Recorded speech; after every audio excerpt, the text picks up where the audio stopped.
Hey everyone, welcome back. Today we're taking a look at how technology is changing the world of education, specifically in the field of language teaching. Yeah, and this should be pretty interesting. We've got two really interesting chapters from academic books that are going to be our guides today. And while they're focused on language teaching, you'll see how the ideas and tools we'll be talking about can be applied in lots of different educational settings. Right. It's all about adapting these principles to fit your own needs. For sure. So, are you ready to go on a journey? Oh, definitely.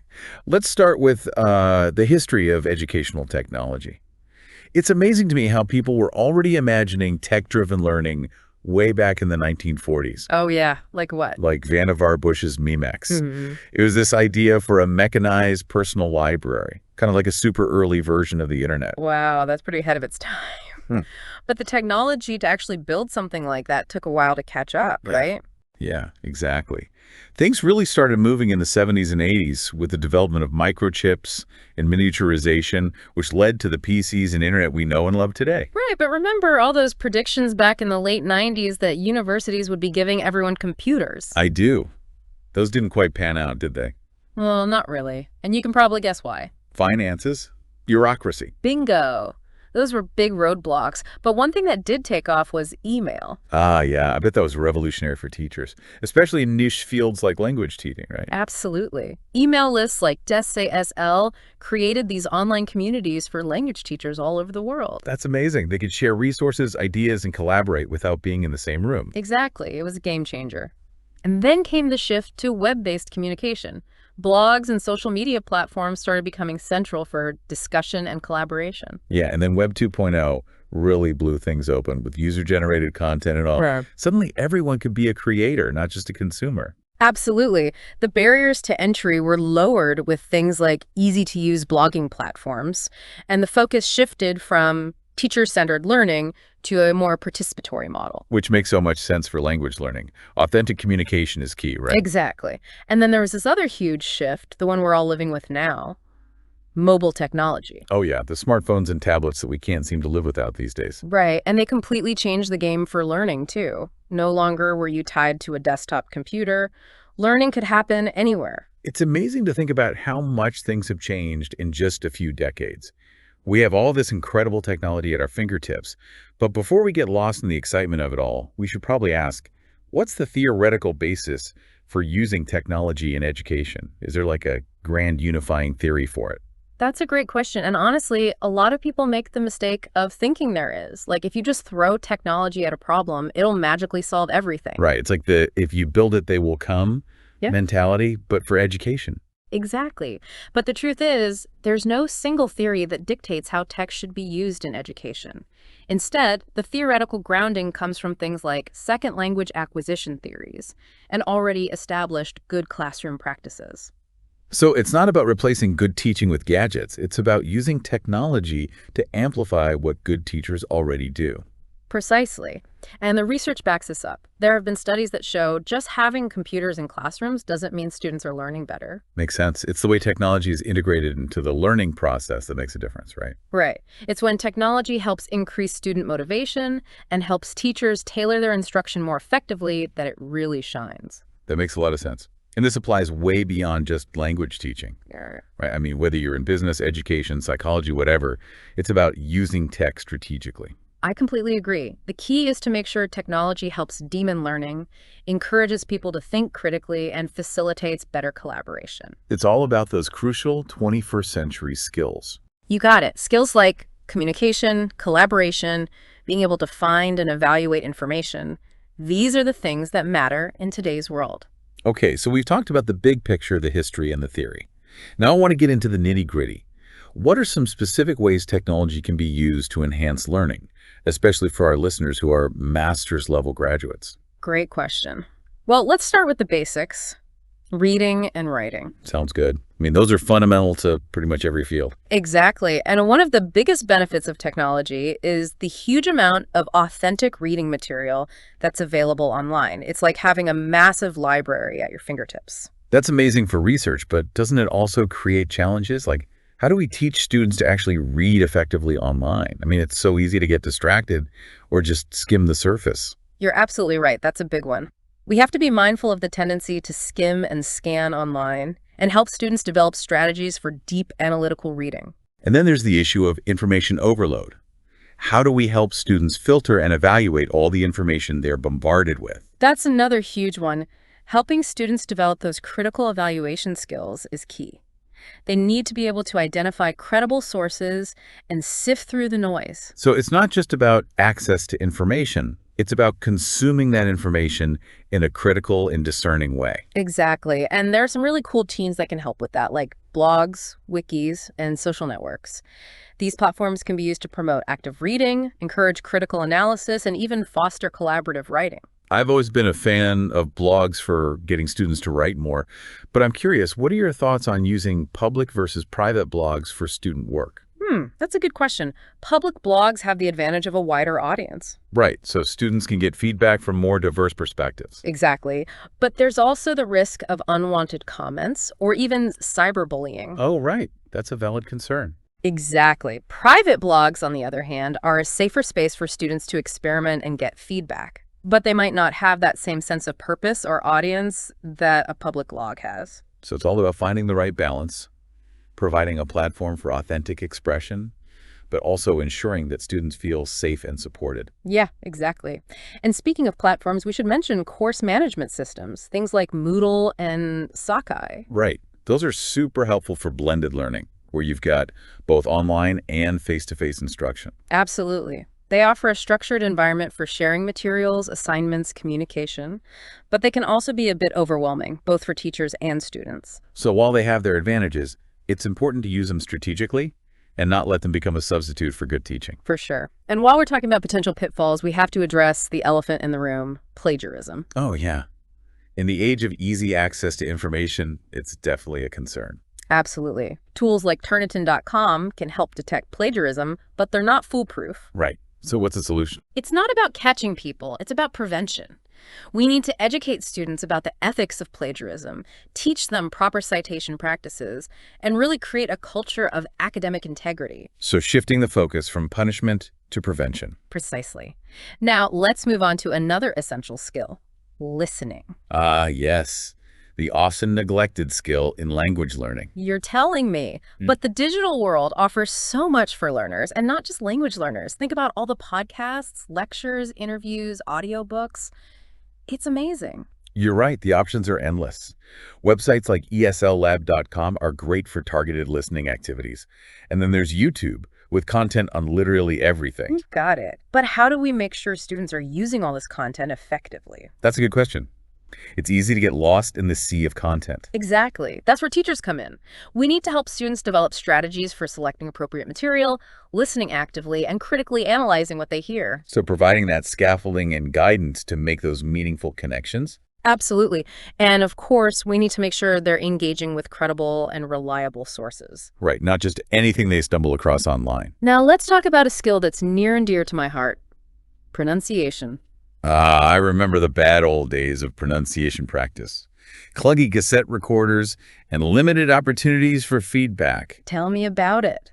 But things have changed dramatically thanks to technology. Smartphones, for example, with built-in microphones and speakers, have made pronunciation practice so much more accessible. It's like having a recording studio in your pocket. Exactly. And then you have tools like Audacity. It's a free program that lets students record, edit, and even add comments to audio files. That sounds amazing for giving feedback and encouraging students to really think about their own pronunciation. It is. And then we have things like Skype, which completely revolutionized language tutoring.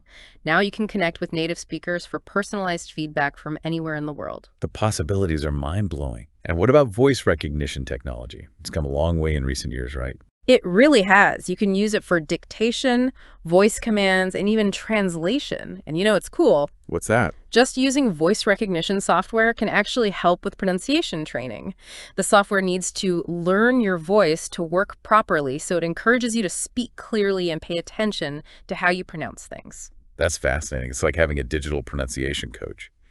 And speaking of coaching, what about presentation tools? How can those enhance speaking skills? Oh, there are tons of great tools out there.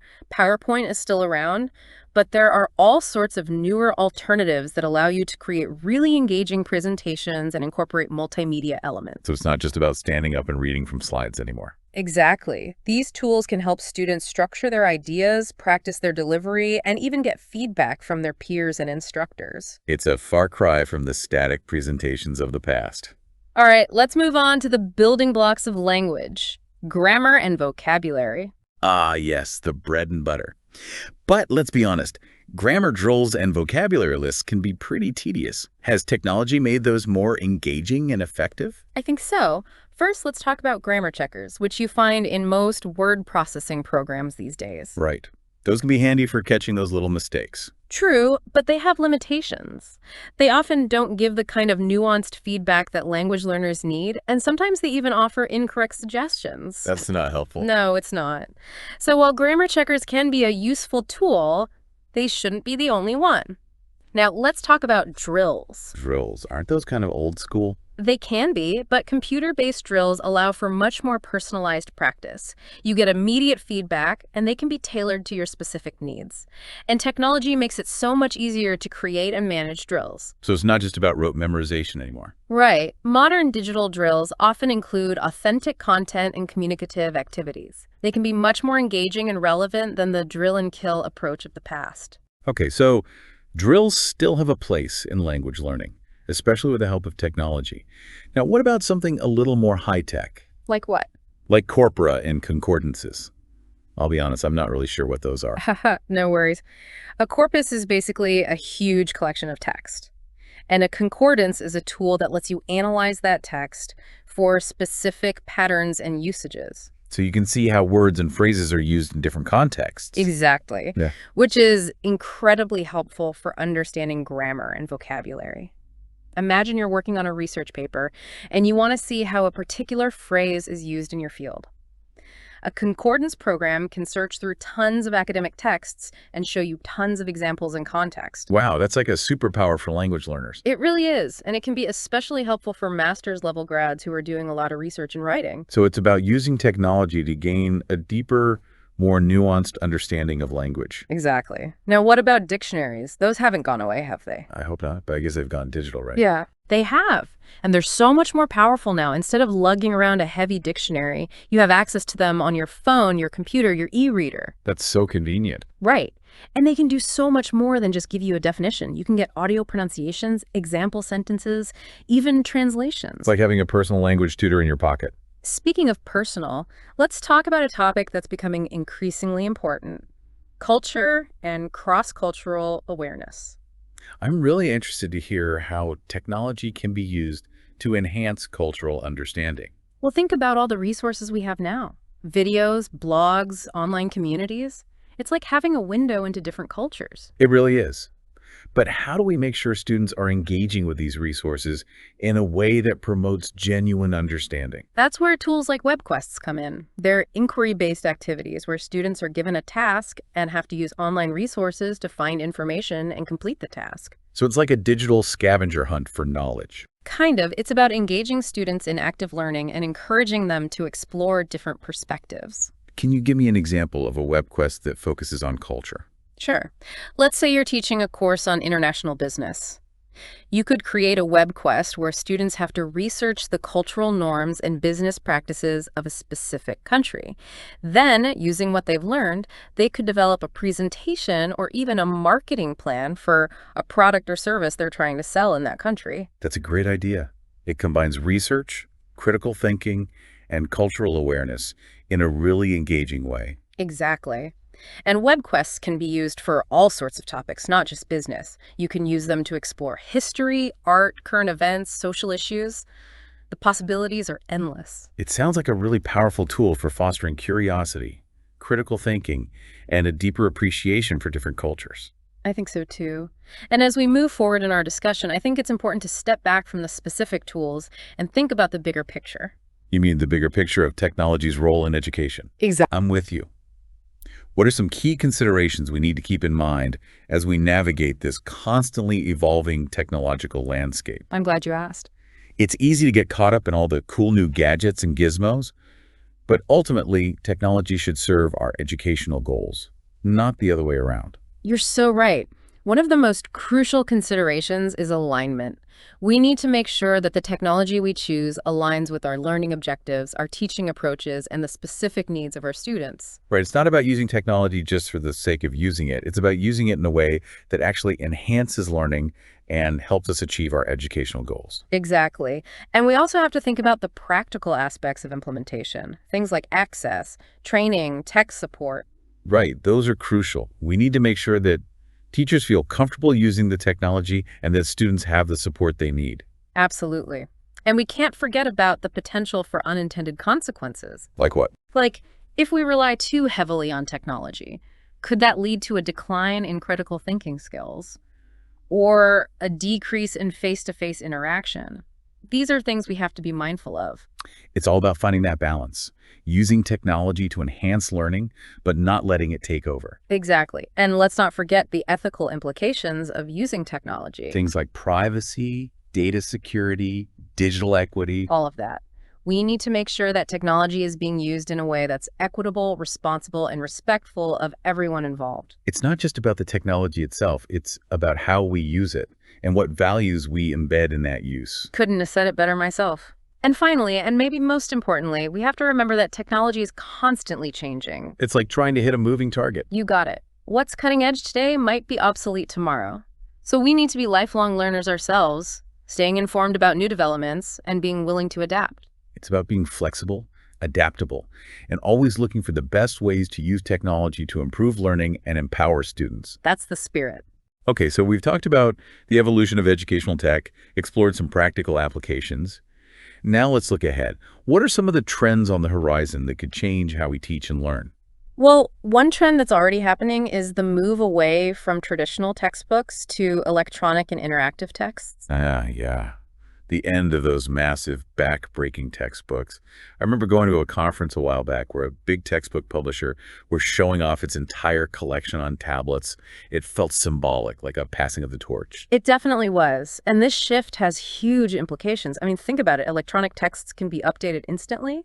They can be personalized for individual learners, and they can be packed with multimedia elements, simulations, interactive assessments. It's like taking those static pages and turning them into these dynamic, multidimensional learning experiences. But what does this mean for teachers? Does the teacher's role become less important in this new model? Not at all. In fact, I think it makes the teacher's role even more important. The teacher becomes less of a lecturer and more of a facilitator, a guide, a curator of learning experiences. So more of a guide on the side than a sage on the stage. Exactly. And this shift really aligns with the ideas of constructivism, where learners are actively constructing their own understanding by interacting with the world around them.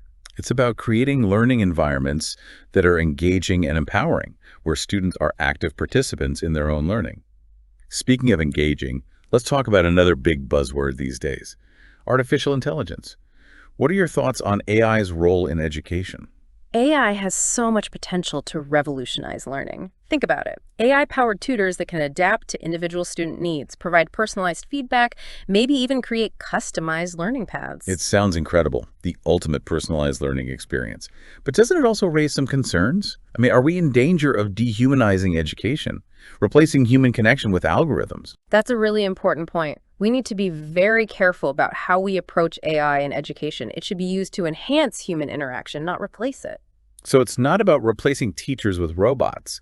It's about using AI to help teachers be more effective and to create more engaging learning experiences for students. Exactly. Imagine AI taking care of tedious tasks like grading, freeing up teachers to spend more time building relationships with students, providing individualized guidance, and creating richer learning environments. It's about leveraging technology to make the human element in education even stronger, not weaker. Okay, let's shift gears a bit and talk about another set of technologies that are getting a lot of attention.